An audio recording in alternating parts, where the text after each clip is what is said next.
Good morning and good afternoon.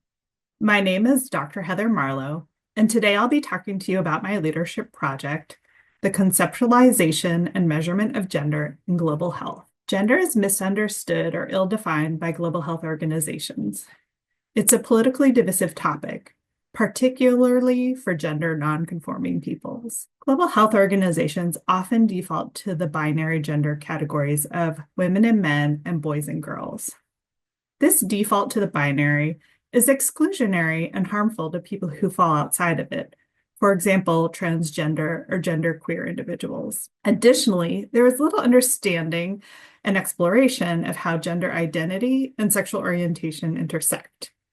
For my project, I conducted research on how gender is defined and measured among leading global health organizations. My research questions were: how do global health organizations define gender? How do global health organizations measure gender in their work? So that we have a shared definition of gender, I'll use the definition from the nonprofit organization Pathfinder. Gender refers to the roles, responsibilities, characteristics, and behaviors that a given society associates with our identities as women, girls, men, boys, or non-binary people. Gender is socially and culturally constructed, so our understanding of gender differs across contexts and over time. Gender influences what is expected of each of us, the power we have in society, how we relate to each other, and the norms we are expected to conform to.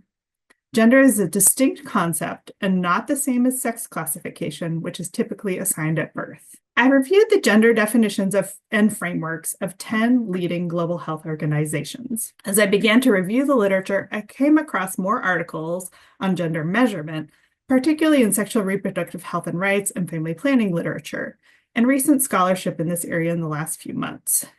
This topic is receiving attention from researchers as we think globally about how to better define and measure gender in global health. So what did I find? The number of global nonprofit organizations with a public definition of gender is increasing. In a recent report from Global Health 50/50 that came out in 2024, among 87 nonprofit organizations, 70%, or 61 organizations, publish a definition of gender. And this has increased from 2018, when the number was 47% of organizations. However, the number of for-profit organizations with a public definition of gender is very low. From that same Global Health 50/50 report, only 10%, or 5 out of 53 organizations, published a public definition of gender, which is very low. The public definitions of gender at nonprofit and for-profit organizations, however, continue to confuse and conflate gender and sexual orientation. Gender in their definitions is often associated with women, sexuality, biological sex, and gender identity. Further education is needed so that both nonprofit and for-profit organizations understand the definition of gender and how it is distinct from sexual orientation and biological sex. What did I find related to gender measurement? There are calls globally for gender disaggregated data, which is a good start. However, these data only include the binary categories, as mentioned before, of women and men and boys and girls. Again, this excludes gender nonconforming populations and makes them invisible. Nationally representative surveys do not capture information on gender identity or sexual orientation. This is usually due to political resistance, laws that criminalize non-cisgender people, and stigma and discrimination. Further, data collectors are not familiar with data definitions of gender.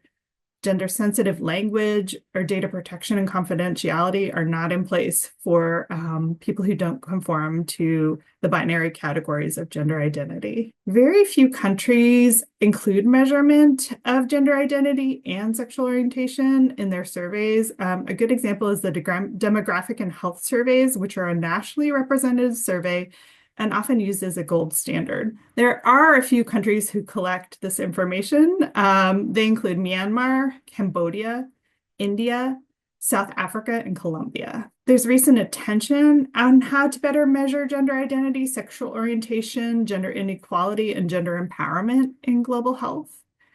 And for measurement, there are global calls to actually ask 2 different questions in these nationally representative surveys. One related to sex assigned at birth, and a second about current gender identity with a diversity of response options that capture the fluidity of gender. So in conclusion, the understanding of gender and global health has improved, but still requires attention. Gender measurement in global health needs additional advocacy to capture the true nuances of gender identity and sexual orientation in global health institutional measures. And I'll leave you with this. What we measure matters, and it matters what we measure. Thank you.